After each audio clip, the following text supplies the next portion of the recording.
So I'm sure we all remember the first time you saw a magic trick, right? Doesn't matter if it was an uncle who found the coin behind your ear, or that friend who somehow or other took a card, signed it, and put it in your back pocket, right? It doesn't matter if it's that street magician who could levitate suddenly, or one guy who suddenly can make a plane disappear, right? You all remember that feeling, of being enthralled, of just being, amazed by these people. So with all these other shows like Breaking the Magician's Code, with the advent of short form content and YouTube, right? Some people might think that the magic that Illusionist brings is not there anymore. Okay. But here I am talking with someone who is going to bring that magic back into our lives. So we have Anslem Roy with us, an illusionist. So Anslem, how's it going? How are you? Good, man. Good. Hey, thanks for making it for the show. Hey, not at all. My pleasure. All right. Hey, guys, welcome to another episode of Find the Real, where I believe everybody has a story. It doesn't matter what you do or what your career path is. I believe that everyone has an interesting story. And I'm on this quest, this path, to find those interesting stories for your entertainment pleasure. And hopefully you get inspired and these stories better your life. Right? That's a good thing. Yeah, so today we are with you, Anslem Roy. We're going to talk a little bit about your journey in the art of magic, okay. Right? What you are doing right now. A little bit about your background as well, how you grew up, what were you doing before magic. And today, a little bit special lah. I heard we might be giving away some magic show tickets. Is that true? Absolutely right. All right, how many tickets are we giving away today? One ticket to our show, because it's a very small theater, only 100 people. So we can afford to give away one ticket. All right. And, I leave that to you to... All right, guys. So exciting times, right? For the first time in my podcast, I'm giving something away, right? So you guys have a chance to get one ticket for the show that's happening on the 29th of July. On the 29th of July. We'll talk about the show a little bit later, but all of you have a chance to win one ticket. All you got to do is comment later on either Instagram, on YouTube, or you can just drop me an email as well. And just tell me, why do you want to go to this magic show? Why, right? Best answers will get those tickets. So before we start, why don't you tell us a little bit about your background and how you grew up? Okay. I started magic doing magic when I was 11 years old. How I got into magic was I did very well in my standard 6 exams. Very well. I mean, like, I got straight A's. All right. Both my parents are teachers. Okay. So I got a little bit of leeway to do something. And I couldn't figure out exactly what I wanted to do. So, those days the Malay Mail newspaper was a good source and we used to subscribe to it. So I was flipping through the paper and I saw this ad for a clown. Not an ad, it was an article on a clown. I looked at it and said, do I want to be a clown? I don't think so. Flipped it over and there was this ads for bands and stuff, Okay. And it was the entertainment section, obviously. So I looked at it and I said, music. I like music, but could get pretty competitive. No edge. So I flipped the page, and there was this magician who was performing at the Federal Hotel in Jalan Bukit Bintang. Wow. So I was like, that's something different. And not many people do it. So I wrote to the reporter who actually wrote that article, Sweden Monteiro. He's passed on now. And he got in touch with the magician and got his business card and mailed it to me. So I'm just after standard 6 and I get a letter in the postbox. Very excited, open it up, and there's Sweden saying, hey, I contacted the magician and he said he would love to meet you, and here is his card. His name was Zach. So I'm like, okay, totally forgot about it. And one day while I'm in school, this guy in this purple satin shirt, white guy, who comes up to a classroom and asks the teacher, can I speak to Anslem? The teacher goes, who's this dude? And she calls me up to her and she goes, you know this guy? I said, no. So, okay, she drags me along outside and he says, hey, I'm Zach, the magician. I'm like, oh, yeah, I know this guy, So he said, hey, why don't you come on over that weekend? Wait a minute. He came to your school in St. John's. Are you joking? No. You wrote a letter, right? To the reporter. Who then got contact the Zach magician fella, and he came to your school. So he got brother director's permission and walked in, and there I was. So I said, okay, I'll see you on Saturday. So Saturday, ambil bus lah. Went to, those days it was Malacca Street. Okay. And I didn't know how to get a Federal Hotel. So I walked all the way to Jalan Bukit Bintang. From St. John? From Jalan Ampang. Okay. All the way. And then got there and never been in a hotel before. So I'm like, I look in and I see the front desk and I'm like, oh dear, how do I get in to his room? So he's given me his room number. So I wait until the front desk is like almost clear and I bolt in, go to the lift, go upstairs. And those days, Federal Hotel, Jalan Bukit Bintang is a funky reputation. Oh, yes. And my parents are all conservative people, so it was like, So the lift opens and this musty smell comes out of the corridors. I'm like, damn. So walk up to the door, knock the door, and then he opens the door. And I see he comes out and he's wearing his shorts and the whole room is a friggin' mess. Absolute mess. I'm sorry I'm using these words. No, it's fine. It's fine. Trying to keep it PG-13, Yeah. And it was a mess. I mean, a mess. So he said, hey, come sit down. So started talking and chatting. And then he taught me one trick. Okay. First trick. One trick. I was expecting like the whole world would open and I'd learn magic about it. No, he just taught me one trick. And then when he finished, he said, the next time a magician comes in, you show him this trick and you say, I taught you this trick. I'm like, okay, so that was it. An hour and a half later, I walked out of the hotel with just one trick in my hand. Went back home and practiced that trick, doing it every day. Almost like, I think the first time I was like an hour a day, just literally doing it everywhere I was, in school, in the bus. It was a coin trick. And I had to learn the sleight, to make it perfect. So I did that. And the next person to come in was another magician. I went, got to see him. I showed him that trick and I said, Zach taught me this trick. And he said, oh, here's another trick. And he taught me one more trick. So I'm like, I could go old and gray before I learned magic. So went back home, practiced that trick. Then the third time it was in Hotel Equatorial. Okay. This guy was performing for Lufthansa. So he did the corporate show, and then I went up to him and I said, hey, I would like to. These are the two tricks I learned. And then he said, okay, come on, I'll teach you one more. So he taught me one more right there and then. And he said, come on Saturday for breakfast and make it into a routine. I had no idea what a routine was. So I said, sorry, what's a routine? He said, no, to make it like a story. I said, oh, okay. So I went back home, actually wrote a story. Once upon a time, 3 tricks. Wait, you're telling me that this journey is so serendipitous, right? Yeah. You go in, you met this Zach guy who came to your school, taught you one trick, you went to another magic show, learned another trick, went to another magic show. So magicians back then, they were just like into giving knowledge just like that. No. I'll explain to you why. So I come back on Saturday and he's having breakfast. He said, come join me for breakfast. I got no money in my pocket lah. Takut nanti kena bayar kan. So I said, no, I've had breakfast and stuff. So he finishes his breakfast and he says, okay, show me the routine. So I went once upon a time and I did the trick and stuff like that. He just had a big smile on his face. So when I finished, he said, yeah, technically it's all there, but when I said a story, I didn't mean a once upon a time story. I just needed you to link the tricks so that they flowed from one to the another. And then he gave me the name of a book and where I could buy it from. And that's when it opened up the doors.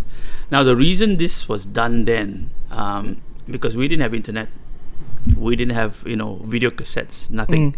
So it was all books.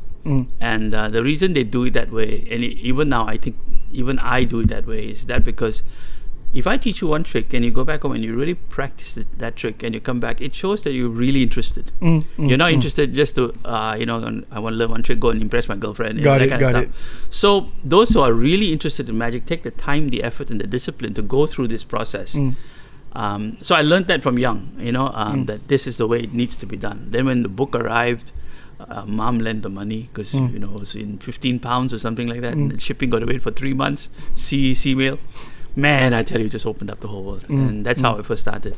So I started doing learning manipulation magic, sleight of hand, because that was the route at that point in time. I didn't have to spend much money, but I learned after spending about 3 years doing it, I learned the hard way that Malaysians really didn't care for sleight of hand.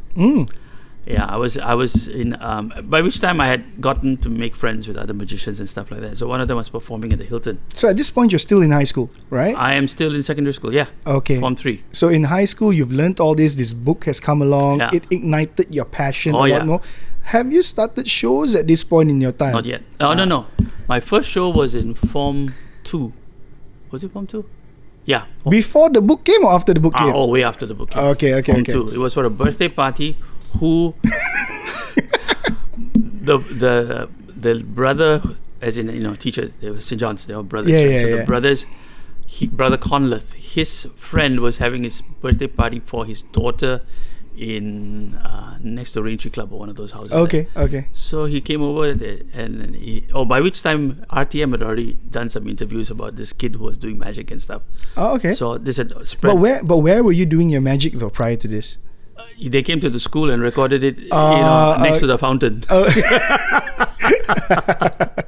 So, so when I did, and it got $50 for the first show. Wow. Photocopied it, kept it, But and then years later, I went and checked it, photocopy all faded because those days it was thermal photocopy. Cannot tahan, Cannot tahan. So that was my first show. Yeah. Then so I started growing up. Sorry, I was saying. So I went to see the show in Hilton. And Sudirman was on the menu, and my friend James Tong was on the menu. So Sudirman did one half. Everybody, and I think it was for BAT.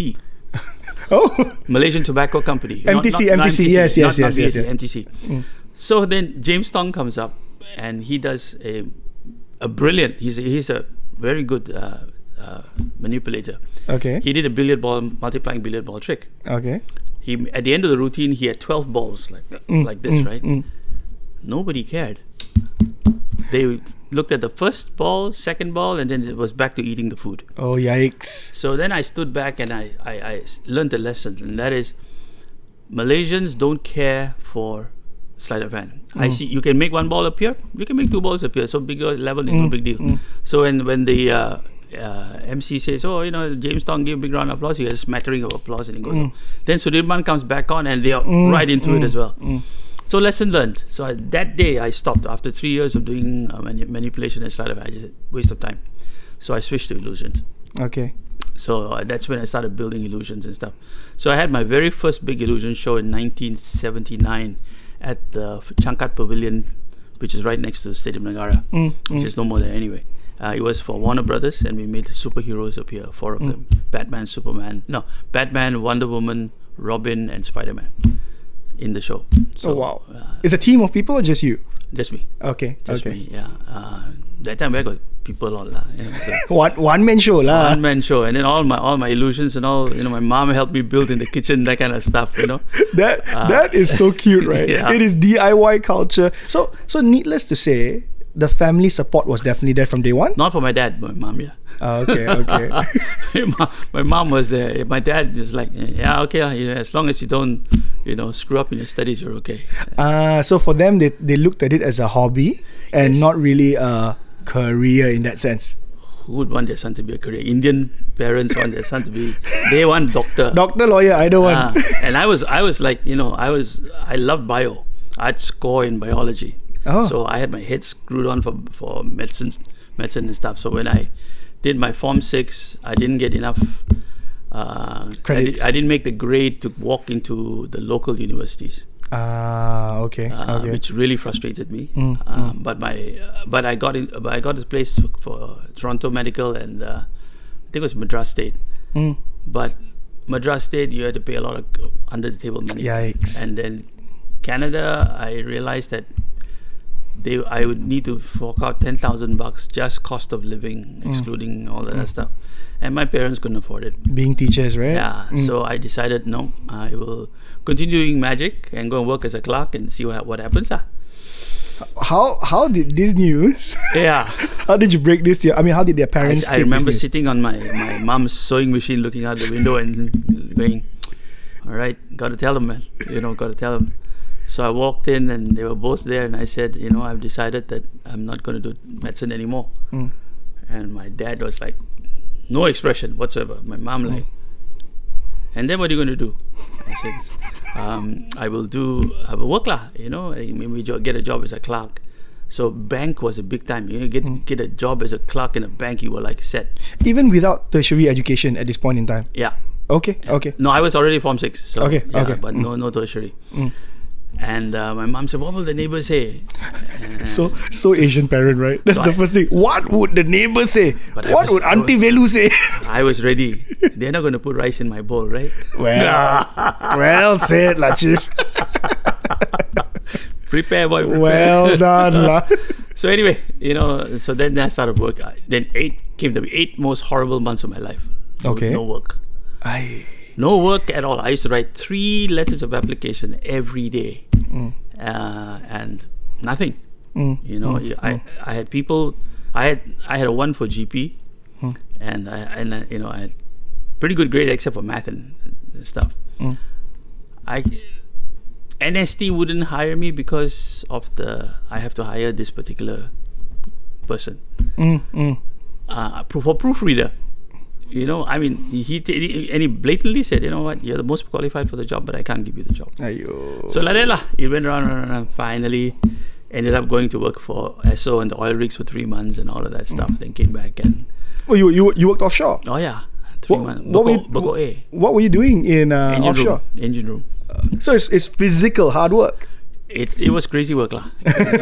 And alone, you're only one guy in the engine room, on shift rotation. But it's good life lah. Enjoy that. And came back and stuff, and then I worked for a stock shares conscripting company. Then I moved into a Swedish industrial engineering firm, doing stock control and stuff. And that's when my career started growing in magic, because I had money I could invest in. I could get more shows and stuff. So whilst you're doing all these jobs, you were still doing your magic hustle on the side. Yes, but mainly birthday parties. Okay, yeah. not corporate events. Not the really big corporate events, but the birthday parties. Very lucrative market, but it wasn't what I really wanted to do, because Illusions doesn't fit into the kids. You can't. So at that point in time, right, what kind of tricks were in your bag, or what were the kind of tricks that kids went crazy? God, anything. The main thing about kids is audience management. Okay. Now it's really difficult with the current discipline that the kids have. The short form content, TikTok and all that. No. It's just discipline. They don't have the discipline, and the parents. The kid walks up to you and pulls your stuff and whatever, and they think it's a big joke. Whereas in those days, if you said no, it would be no. And the parents, excuse me, could you? And the parents would come. Sort the kid out. So it's very different now. Yeah, the way we're raising kids is very different. Very different. So those days it was okay. Then at one point I realized if I wanted to be an illusionist, I can't do it for kids. My brand will suffer. Okay. So I made the hard decision. It was very lucrative. I was the most expensive kids entertainer at that point in time. I had worked myself up to that point, and I would charge $500 a show, and people would still hire me. Back then, it was mainly because I knew how to. I learned how to manage the kids, how to and get them involved, and where the dramatic effects in the theater. Yeah. Magic is all about theater. It's not about the props. So it's not only about the trick. It's getting them to the trick. It's how do you attract attention, hold the audience attention, and how and the big finish, I assume. It's a manipulation of the audience. Yeah. It's actually, that's what it is. And many people think, I go to a magic store, I buy tricks, I can. No. Which is why YouTube fails in magic. If you watch YouTube, I would say very safely 95 to 98% of it is just nonsense. It's people trying to show off that they can do a trick. So if you turn off the sound, you will still understand how the trick is executed. But if I were to do a trick with you, I would walk in with a story, and I will engage you with that story, because now you're going, I need to hook on to what you're saying, because it's not about the trick. So while I'm doing that, I'm establishing my personality. And then when I show you the trick, I don't present it as a trick. I say, hey, like for example, if I had a rubber band, I say, Malaysian rubber is really flexible these days, and then he lets you go into a rubber band trick, and then he goes, you're showing me magic trick, huh? By which point, he already likes you. You build that rapport. You build a rapport, you have a relationship with the guy, then you crack jokes and stuff like that. Okay lah, you know, that kind of thing. Whereas, if you don't have that sort of an approach and you go in with the training like, can I show you magic trick, huh? Immediately you get this, I don't want to be fooled. Yeah. You know, so now you're going to make me a fool, is it? There's that perception. There's a resistance, you know. So it's psychology as well going into it. So we kind of deviated, but you know that. So I stopped the kids market and concentrated on doing illusion shows. It was tough because you had to get your own transport, you got to get people down. But yeah, after the first show in 1979, it really took off. So this is something a little bit interesting, right? You're speaking about the different types of magic. We spoke about something called the manipulator, then the sleight of hand fella, and the illusionist, right? Okay, if you want to get into the subject of magic, here we go. There are different categories of magic. Okay. One is close-up magic. Okay. Which unfortunately David Blaine came up and called it street magic. Okay. Street magic is actually pretty derogatory. Oh, it is? It is. Because when you say street magic, you're like a busker, you know, DVD seller, I come and show you trick lah. Okay. But if I'm a close-up magician, and this is something that I've inculcated in the club that I set up, you have to be better dressed than your audience. So when you approach somebody out of the cold and you say, and then you start your patter and trying to engage them, they now have a respect because you're dressed better, you're accessorized better, your hands are all clean and nice and stuff, and they're willing to stand and watch you. Whereas you approach a guy like a DVD seller and here I show you a card trick, you're dead. Just like the show. My first guest wearing sports jacket to my show. Thank you very much. So it's that sort of psychological approach. So that's close up, close up, and then you get one stage higher, which is parlor magic. Okay. Parlor is when you have when you perform what used to be called parlor. Now that we don't have parlors anymore. It's like if I came to your living room and you had a large living room and you had maybe anything from 15 people. Like a kids party? No. Oh, okay. For adults. Okay. I mean, I'm talking categories first, and then of course you have the kids, the adults, and stuff. So if you had that sort of a party, then I come in, I set up a table, and I engage with this 15 or 20 or 30 people. This is very close. I mean, it can be in a function room in a hotel, but not a ballroom setup. So a parlor. Okay. No big illusions. Okay. Yeah. Okay. Then we go from there into what we call cabaret, which doesn't exist, or nightclub kind of magic. Show dance. Not yet. It's like when you perform on a stage in an let's say in Zouk or in that sort of an environment. Got it. Now we had those days we didn't have that lah. We only had ta-da, So those days we also had strip clubs. So in between the strippers in this country, Eastern Hotel, Pertama Cabaret. Those were the days lah. Yeah. I grew up through all that. So in between the strip acts, you're going up there, and we had to impress your audience that our multiplying balls were better than their tits. You know. So now that would have been a challenge. That's a challenge. You thought going after Sudirman was tough. So that's cabaret. Then after that, you get to stage magic. Okay. Stage magic is when you actually perform on a stage for a larger audience, and that's my specialty. It's like a stand-up comic, but I stand up and I do get into interactive magic. And so that kind of stuff. Interactive magic. Yeah. Then you broaden that a little bit and you include illusions in the stage magic shows. Got it. So that's illusions, and then we do the mega illusions. Okay. Like what I've worked on before, like making buildings. The superheroes appear. No. That's corporate side. Okay. This is like with our general lay audiences. So like I worked with Franz Harari, who is actually physically owns the largest illusion show on the planet, and even bigger than Copperfield. Yeah. So when he travels, I used to be his production manager.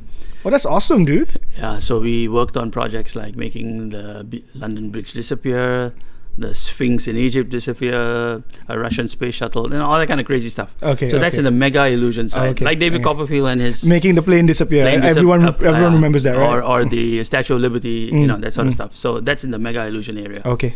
And that is usually though we think it's live, it's actually for TV because the audience is to get the kind of funding to do that kind of illusions on that scale is very expensive. So it's usually a TV station or a TV production house that buys into this and then include that in. So that's the category. So you're saying that where you specialize in is the stage illusions, stage upwards, and then with that I also do corporate shows. Okay. The corporate shows comes in a little later, but it's we get that, and then to go back. Sorry, can I just go back to your question? Yeah. So here you are. You made that types. Types. So you have the categories of magic, and then you have the different types of magic: ball magic, ring magic, rope magic, silk magic. And so now you try to figure out where you are in this whole scheme of things. Bring this in, and then try to create your own routine. Got it. Yeah. So it can be a combination of ring, silk, cards, as long as you routine it. The story you have to follow the bouncing ball. Correct. Right? You can cut it short. If your presentation script is the overriding factor, then you can bring in different kinds of stuff. All right. Because that's the string that holds the whole show together. But if you just go in and do tricks, I've just seen one trick and now I've got to rewind my brain and rewire it to the next thing because the tempo is different. So we all one of the things that we as performers need to know is the rhythm. We need to know the rhythm. First and foremost, we need to know our own rhythm, because your rhythm is different from mine in speech patterns, in terms of movement. So once we recognize our speech patterns, our rhythm, then we know how to work the music in, the movements, all of that comes in. So it's theater. It really is, and it's in a different form. All right. Yeah. So here you are. Making that tough decision where I'm going to stop the kids' shows. I'm going to focus on my illusion. So what happened next? Okay. I was in a quandary because how do I sell myself? Because here you're making a comfortable 500 ringgit per show, and right now you're just... I'm saying enough is enough. All right. I was working in the Swedish industrial engineering firm, and suddenly I get a call from out of the blue from an agency production manager. Okay. And she says, hey, Anslem, you're the magician, right? I said, yeah. Can I come over and see you? I said, yeah. I said, you're in Whisper Central, right? I said, yeah. And like in 30 minutes, this woman breezes into this room. Gorgeous woman dressed in white flouncy stuff. And then she walks up to me and she starts chatting with me. And my manager is going like, what the heck is going on? So I go outside and she says, we want you to come for an audition, no? And I said, yeah, for what? He says, man, you just come lah. So can you go up now? I said, now? I got a job there. Yeah. He said, no, you come now. I'll talk to your manager now. So she went in and she spoke to the manager, and he said, okay. I think he was more taken up by the fact that this gorgeous woman asking for this rather than me taking the rest of the day off. That was a slide. That was a slide of mine and the eyes. And so got into the cab, went to the agency, and I was actually being auditioned for an account which they were pitching for. I can't tell you what it is. Okay. And they needed an ambassador. A mascot sort of ambassador. Okay. So I did. I walked in and it was just like people all around with some really well-known personalities in there and stuff. Okay. So I did I would like grab. I always carry some tricks in my ear, so I had my pockets were stuffed with little stuff. Wondering what. And I'm sitting in the cab going, okay, I can do this trick and I can do this trick. Didn't have to do a single thing. Came outside, sat downstairs, sat outside for a while, and about 20 minutes later they came. Okay, you're it. So this wasn't magic related? It was. But you didn't have to show a trick though. I didn't have to show a trick at the audition. Got it. Yeah, so she came out and she said, yeah, you're the guy, that's it. And you're the guy. The big boss has said yes, and you're the guy. I said, okay, fine. So I got into it. Then I realized what advertising was. So my first introduction, I never thought about advertising as an industry until that point. Okay. So then I started thinking, maybe I can use advertising to sell my magic. Got it. Wow. Okay. Makes sense. So I got in, and I was involved in that business, and later on I joined that company. as an account executive. So you first you were a talent, you became an ambassador for a brand, and suddenly you said, "Hey, I joined your company lah." No. They called me and said, "Hey, why don't you join our company?" Because I was working on one of the PR events, and when I finished it, I went to collect my salary, and the boss said, "Hey, why don't you join us?" I said, "I have no qualifications at all." So don't worry, you have the aptitude for it, and I think you'll make a good. So I said, "But I'm already making so." I was at that point I was working at the hotel Paddock, Hilton, the old Hilton on the 30th floor at Paddock. Okay. I was doing close-up walk around magic there in the night.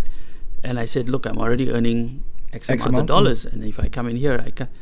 Don't talk to me about this. Go and talk to the finance guy about this. So he was like, so I went into the finance guy, and the finance guy looks at me and said, "You know what? I can't afford to pay you that much money. Maybe we can play." I said, "Okay lah. Here's the deal. As long as I can still do my magic, and it doesn't compromise my work, I work for you lah. But you must pay me, X amount. What you're paying. You cannot use that against me." He said, "Yeah, okay. So settle lah." So joined. Went in and stayed there for 12 years. But the world of advertising, because I was a brand manager and I worked with my agencies. Yeah. Where got you finished at 7 o'clock at night? Never did. Never did. I wasn't married that time. My girlfriend would come, who is now my wife. She would sit for hours waiting downstairs for me. But yeah, those were the days. But the thing was, I worked for 1, 2, 3, 4, 5 agencies, and my deal with all of them was I had to do my magic. Okay, it's like you going and playing golf. For me, that's magic. However, if there's any time that you think that I'm not giving the job what it requires, I need you to tell me right there and then. Don't wait until review time and say, "Oh, you're spending too much time in the magic." I think that's being unfair to me. And it worked out fine. And I'm assuming that conversation never happened. You were still delivering on what needs to be delivered. Yeah, I work like a dog, literally delivering everything, but learning about the industry because it was an exciting industry. What did you like about the advertising industry? The fact that you could change minds. Yeah. I worked on the McDonald's account, and we changed the eating habits of this country. I mean, I personally can say that I am responsible for making us fat. Yeah, because the only ones that were around then were A&W and KFC. Okay. They used to tease me like they would say I would have ketchup in my veins because you live the life. That's a good one, dude. That's a good one. You live the life, but at the same time, I learned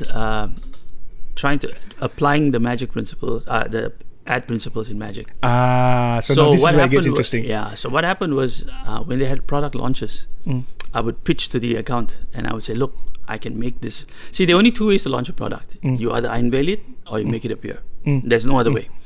You want to make it appear? I'm the guy. So that worked for you to an extent. To a great extent, because when I walked in, I was speaking their language. I wasn't a magician coming in from outside. You're a marketeer. Yeah, I understand. So I always ask for a brief. I want to stuff. So then I would redesign that's when I also learned how to redesign props to fit the brand. Got it. All of that stuff. So, like for example, I've done work for Mercedes-Benz. I've done work for BMW. I've done work for NASA. I've done work for Land Rover. Assuming making the car just appear or something like that. Yeah. No. You don't want to make a car disappear during a launch. You want to make it appear. So there we go. But at the end of the day, a car appears. But the production around it is all about the brand, the imaging about the brand. Like BMW, it's all about technology. Yeah. Mercedes is, it's all different. Land Rover is adventure. So that kind of stuff. So when you start doing it that way, then the client begins to realize, hey, this is just not an ordinary magician now. He gets the brief. He gets the brief, and those clients that appreciate that, then they are very open to this. Okay. But nowadays, I find clients very reluctant to release the brief. I've walked out. I learned, thank God, a long time ago to say no. It's very painful, but you say no. Walk away from clients who are just dogged about doing it their way. Yeah, they just want their brand communication out there. I want the product to be the king, No, product is always the king. In fact, I have done shows where I don't appear. I choreograph the show. The product at the end of the day is a hero. But you want to do it in your... Okay, I always say this. You are the salesman for the brand.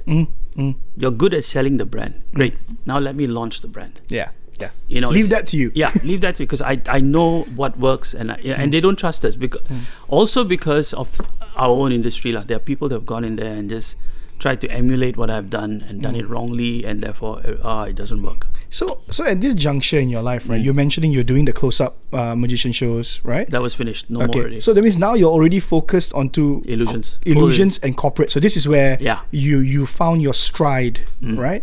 I mean, now in terms of the competency level, right? How did you go from close-up magician to right now you're doing illusions on a big scale? Like how did you build that capability within those years? I think you grow into it. Oh, yeah, because once you start, you say, okay, like for example, when we did, Petronas. Okay. We launched the Petronas motorbike racing, bike racing team. Okay. They had a launch at Hilton. I had to deal with audiovisual, where their logo, and then. So I said, okay, since you're going this and you're going to go through an expense, have this turn into a star and come to us, and I'll pick the star off it, and I'll have the star in my hand, and I'll come up and do something with it, and that grows into the bike.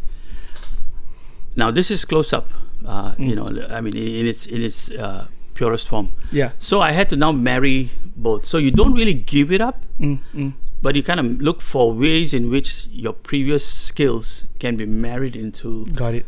The routine, because at the end of the day, it's the routine that's the most important. It's the choreography. Is that how you stay relevant as well? Because here's the thing, right? As we move on year, right? The topics of the day are different. The trends of the day are different. Like how do you stay relevant or keep up to date with like what's latest in the magic world? I think magic world. I've been doing it for so long. There's nothing that really phases me anymore. Okay. I'm actually I'm known to be fearless. I've been told that I'm fearless, because the word impossible doesn't exist in my vocab. Well done, lad. This is like a Nike ad, Yeah, it doesn't. You say you want to make a bus appear. Can. Now I back engineer that. So I ask the client, where is this bus going to appear in? Let's say he says in a stadium. Okay. Now, are you going to have the stadium full surrounded, or are you going to have a section, have it sectioned off? Is there going to be a stage? Are you going to drive it in? I didn't go back from. I've got a bus appearing, but I now go back and figure out what the elements are around it. And you share what are things that can be done, can't be done, Correct. How it should be done. And of course, there's sometimes when you say, "Look, it's impossible," Okay. And then they go, "Oh, no, don't worry. We like the idea, but we can try to." So now it becomes a discussion, and most of the time, once clients like the idea of using magic, they are hooked. And it's just a question of coming to an agreement at the table. Like the other thing, is like when I travel, I also do work for bands, concerts, and all. I've done work for Dongbang Zingi in Korea, TBXQ, right, the boy band. So we did the Rainbow concert, and I designed illusions to fit their show. I didn't perform, so we did, I think, about 6 illusions. I mean, massive stage, massive budget. What goes on through your mind, right, when it comes to the designing, the thinking, the Firstly, conceptualizing? I said, okay, give me the list of songs that you're doing. Okay. And it's all in Korean. Google Translate lah. No. I need you to explain to me what happens. Okay. And so when they do it, I'm a pretty good body language reader. I've groomed myself that way, and I understand. I get their emotion when the singer says, "Oh, I broke up with my girlfriend, so we did this song, and so I wrote this song about that time, and there was pain and stuff." So okay. So now I know I have a story, and now the question is, how do I weave it into the story? So what I did for this guy was, he would be sitting in a set where there was a tree on stairs, and he was like, the song starts and the whole crowd goes crazy because they already know the song, right? And they go, oh, and stuff, and then he looks up and then he picks a flower, and then he leaves the flower down on next to him, and then he takes off his coat and drops it down, and the girl appears. Okay, and then now he goes into a dance with this girl, and then finally the girl disappears. I can't go too much detail because a lot of it is. So the artist, Yeah. he knows what is happening. Yeah. So they know the trick, how the trick happens. NDA lah. Okay, got it. Okay, everybody from the top down, everybody signs an NDA. Okay. Because if you see it's more important for them to understand the NDA. Because if the secret is busted, the show fails. They lose that mysticism already. I mean, the fact that they pumped in so much money running it, so it's a financial decision, so everybody, like, even when they go into the meeting, if you haven't signed an NDA, they tell you to get out of the room. I mean, it's that strict. And then at the end of the day, he picks up the flower and he starts doing this, and from his hand, it's a huge confetti shower of red petals that goes up into the stadium. From his hand? From his hand. He just does this, and the whole, and I tell you, the rapturous applause that they get, it's just amazing. I love magic. We did 6 of those in that show, and at the end of it, I think they all went on a platform, goes up, boom, they all disappeared, in midair. So that's, I mean, like for example, we did PGL 3 here, Trigunan Lerang, the musical, and all the special effects was all magic. But you would never say that, it was a magic trick, it's an illusion. No, if you were caught up in looking out for the magic, then I have failed. Because the story has to be so, the effects have to be so interwoven into the story that it just happens. Like the Putri turns into a witch. How come? And the witches appear here, disappear here, and that kind of, how come? But it makes it's I think PGL 2 used theatrical stuff, like she would walk behind the tree and the witch would come out. My one, no, she just stands there, she holds up a scarf and boom, bada bang, that's it, done. So we used pyro and lighting and stuff, and it was very good. And so I think we did about 9 different effects, and the bidan also had a special routine for herself and stuff. So that's what we do. I mean, we as in Mila, I go in, I come up with the thing, and then it becomes a team effort. So, I mean, what I like is when I hear this conversation, right? I'm not kidding. No. I see the passion coming out through every pore. Like you love what you do. Yep. And 20. How many years are we talking about? Good Lord. Since you were 11, right? Yeah. So that would be about almost 5 decades. 5 decades. Yeah. I mean, we don't have to talk about his age, but about there, About there, 5 decades. Yeah. So, I mean, in these 5 decades, right? Like you've done so many things. You've done everything from birthday parties to literally transforming a princess to a witch, right? Yeah. Korean concerts, nonetheless.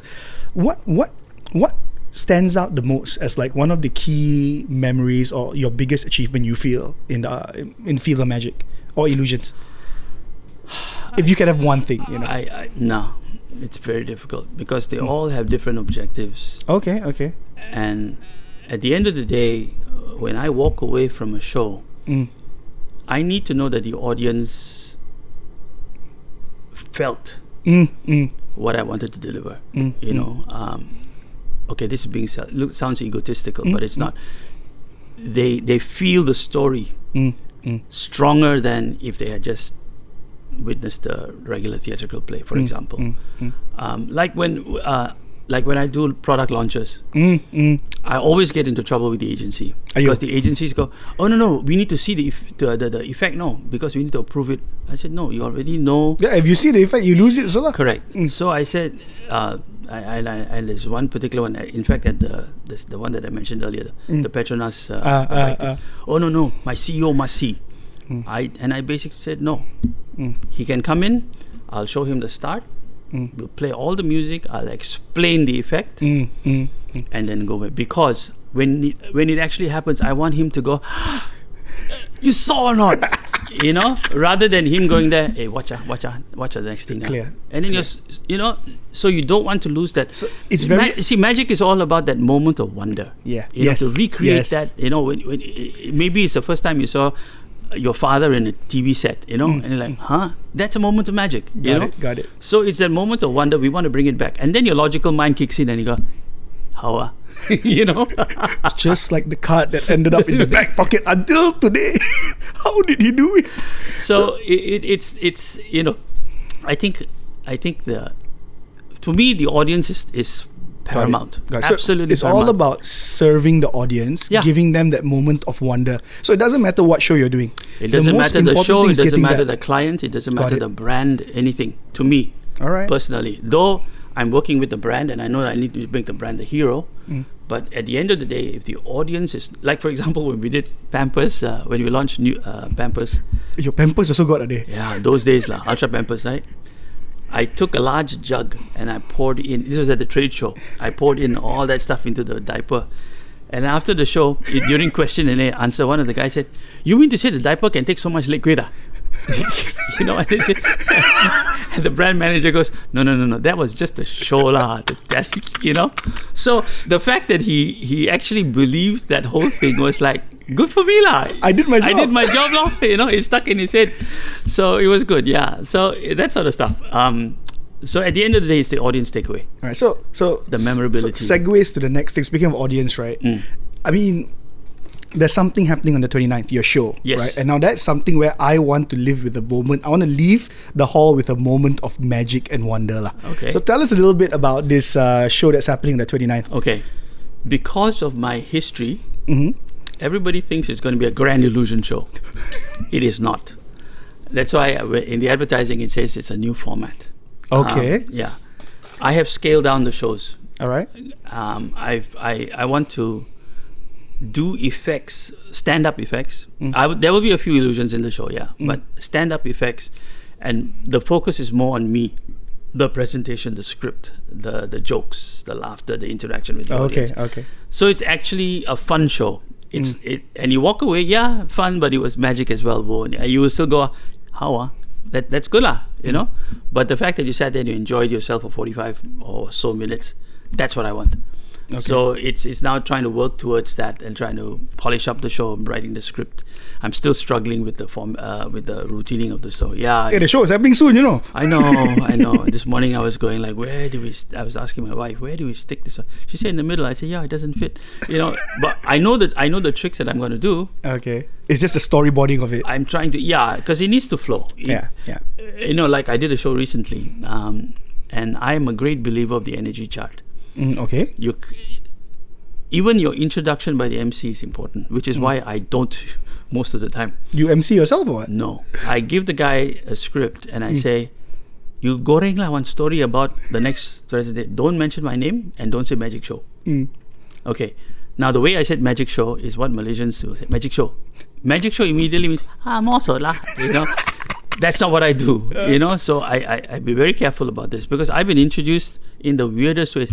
Ladies and gentlemen, Magic Show by Anslem Roy. Anslem. I've been called Anslem, Einstein. Just yesterday I received. Before I die, I will print a T-shirt with all my names. This is my name, bro. And you have to go. It's ANSLEM, LEM, Asylum. In Singapore, I'm registered in a Chinese database as Anslem Roy. Dude, you're kidding. No. And I still get mail for Anslem Roy, Eric. So, you know, it is what it is. Eric. It's hilarious. So, so what I've done is I've gotten my introduction pre-recorded. So the MC just says, sit back, relax. You've got an exciting show from an international artist, blah, blah, blah. So, okay, here we go. And then, I come on. So that to me is very important because if introduction is good, it sets it up. And you hit your mark, and that's the other thing that we teach in our club. When you get from backstage to the mark, that first 2 seconds is when the audience knows whether you're pro or not. So you hit the mark, you turn around, you look at the audience, and you're ready to go. So that sets it up on a high level. If you get bad introductions, you are here. If you get a good, you are here. So now we do the first few effects, you build it up, you cruise, let the audience breathe. Then you take it up to the next level. So this was a 40-minute show, which the client cut down to 25 because they overran. So which means that I only achieved here. Though the show was good, everybody was happy with it, I knew I missed. You could have gone more. I could have gone so much more. All the lines, all the, the anticipation, the videos and everything. So So the energy graph for me is so that's what I'm trying to in my show. So we're going to drive this energy graph on the 29th, and as much as I can. Okay. I mean, it's a small theater. It's really a very small, because it's experimental for me. I've never done a ticketed show in this country. Never. Usually I'm hired and the promoter pays or the client pays. I wanted to try it out. In the 50 years, this is your first ticketed show in Malaysia? In Malaysia. Wow, dude. Never. Because too many variables lah, you know. So a lot of my friends going like, you know, hey, you got show or not? I come and see lah, but no, sorry, corporate show cannot come in, you know. So this is my first ticketed show. Got it. So now it's open to the public. So come lah, see the show, you know, that kind of thing. Yeah, man. So it's a small theater. I didn't want to spend too much money in case the whole thing imploded. So we're squeezing in 2 shows in that one evening. And we'll see if it works. I've already got shows for a year already planned out. So shows. This is kind of like a pilot, a concept test to see where it goes. Yeah, right? Whether it works or not, and then I will decide the frequency of the shows, and then maybe look at a bigger theater if the response is good. Okay. And you know, Malaysians like always wait till the last minute to buy the tickets. You know, so it's like we're almost. I think we're almost. Over 50% sold out. Oh, that's nice, dude. Already now, yeah. It's about a week and a half of marketing. Okay, by the time this airs, we'll have another week plus, you know? So early bird tickets, you know, early bird ticket sales closes on the 15th. Then after that, it's just back to regular pricing. Yeah. All right. And like I mentioned, guys, 1 ticket out there for any one of you, right? Just comment on YouTube, on Instagram, or just drop us an email, right? And just tell us, why should we go watch what you said, Asylum, Anslem, Anslem. Why? Asylum. Why? Why should you? Oh my God! I opened a can of worms now. Anslem Roy's show. So what's the Singapore one again? Anslem Roy. Eric. Yeah, Anslem Roy, Eric. I tell you. But it's funny, yeah. No, man, that's awesome. I mean, honestly, I'm excited for the show. Great. You know, me and my wife, my missus. Come. I wanted to bring the kid, but you know, it's PG-12. Yes. Okay. The reason is a lot of entendres in there. Okay. Suggestive stuff. It'll fly over the kids, but I don't want to risk it. I agree. All it takes is just one negative report. And and you don't want that for your brand and for the future of the show. Correct. Right? I want to be known. See, a lot of people in this country, magic show, not my thing lah. It's still that magic show lah.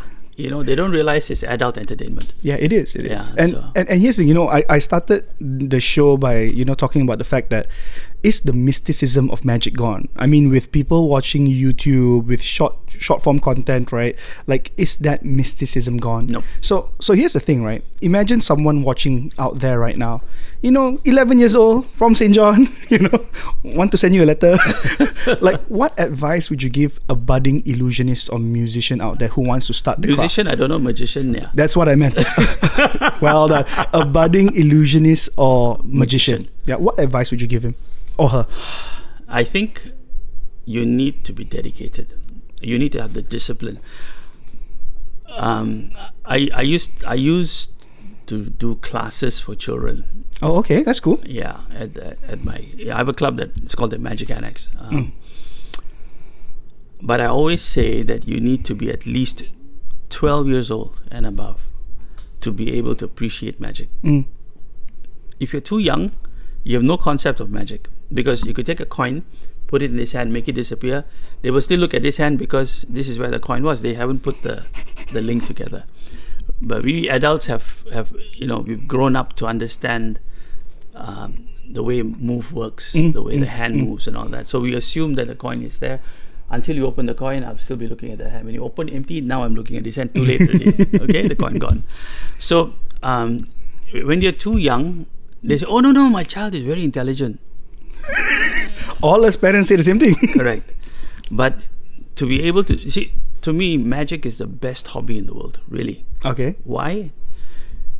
It forces you to think ahead. In the process of what you're doing physically, you're thinking ahead. As you walk into a room, you know where the people are. You know what your lighting is. You just learn to feel it. You learn about the trick. You learn confidence, because if you don't have confidence, you're messed up. You can't land it. Every time you perform a magic trick, it's a test. If you fail that test, the trick is gone. blown. Not just for this person, but blown for every other magician who may show the same trick. So the impetus is bigger than. Sorry, not the impetus. The impact is bigger than this. Yep.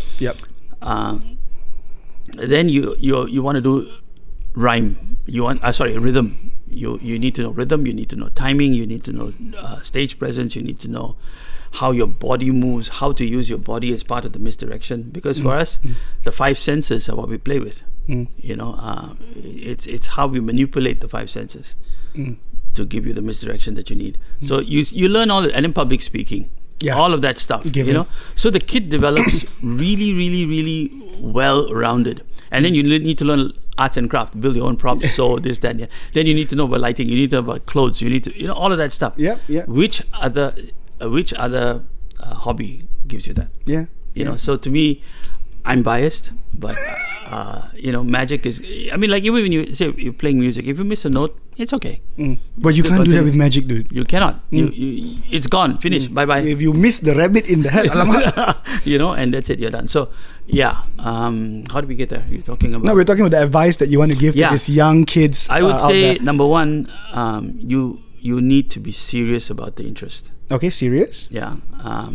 Kids, unfortunately, short attention span. Today I like magic. Tomorrow I want to do music. Third time I want to chase that sounds like my son, lah. And I want to chase girls and do other things or whatever.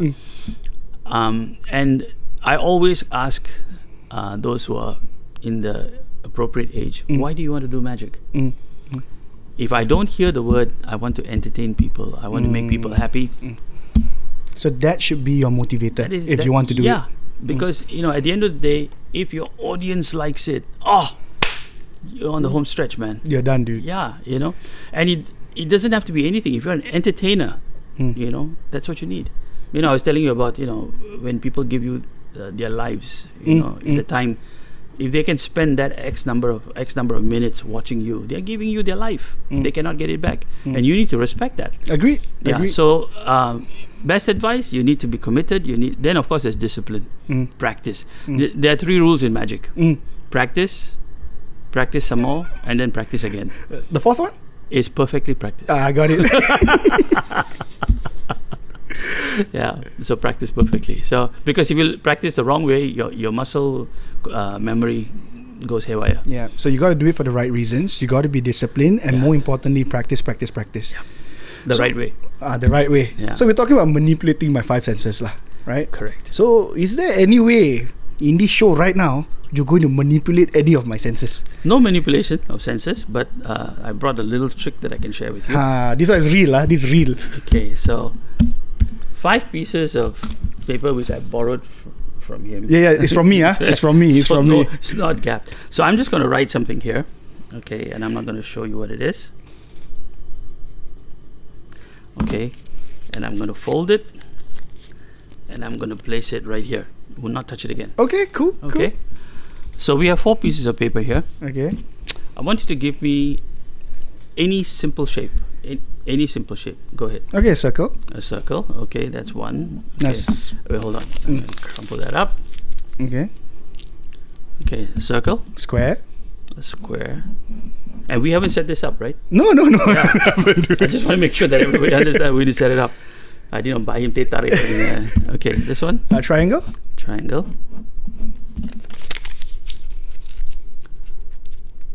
Okay, and? Okay, a pentagon, a 5-sider. Oh gosh. Okay, if I can draw one. Okay, right. 5 sides. Okay, and then so put the pen away. All right. The obligatory nothing in my hands. Sleeves rolled up. Okay, so now,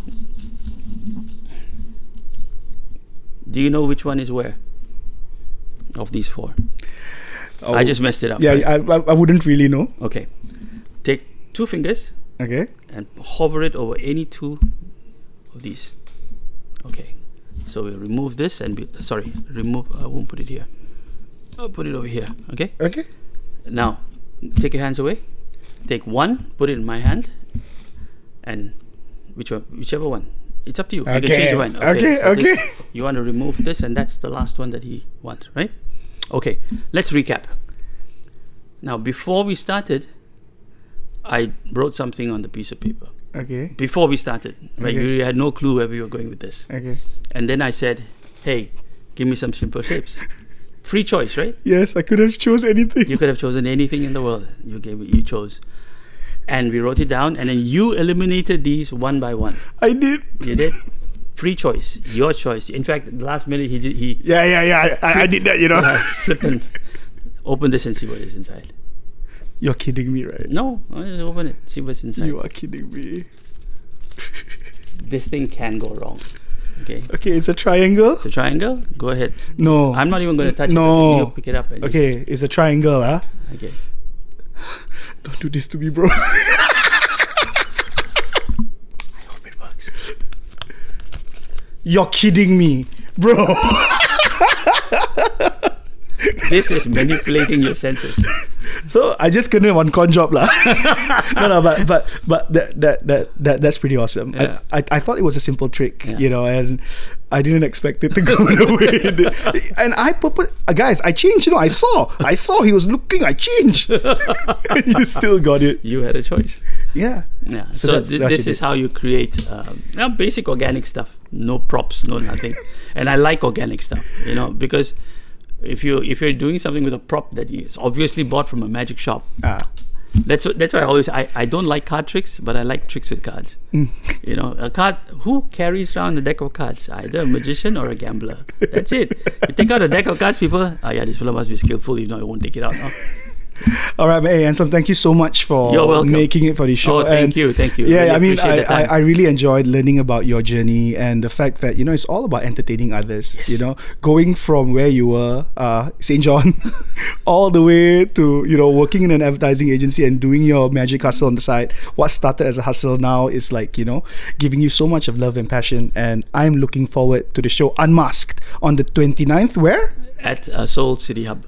Okay, so guys, That is in SS4. all right, so let's say if we want people to connect with you, to find out more about you, your services, and more importantly, the show that's happening on 29th, how Go can we to connect the to you? Facebook page. Okay, You can either go to Anslem Roy, okay, or the other page that I have is Magic and Illusion of Anslem Roy. okay. I'm going to put all of that in the description. So Great, thank you very much. One more time, guys.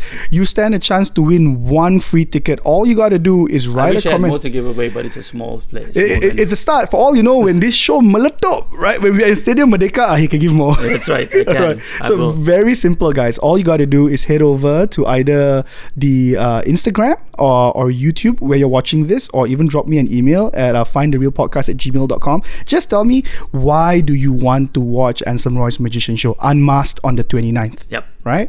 Okay, thank you very Cool. much. Thank you. And guys, thank you for watching another episode of Find the Real, where I believe everyone has a story, and looking forward to see you in the next episode. Peace. Peace out.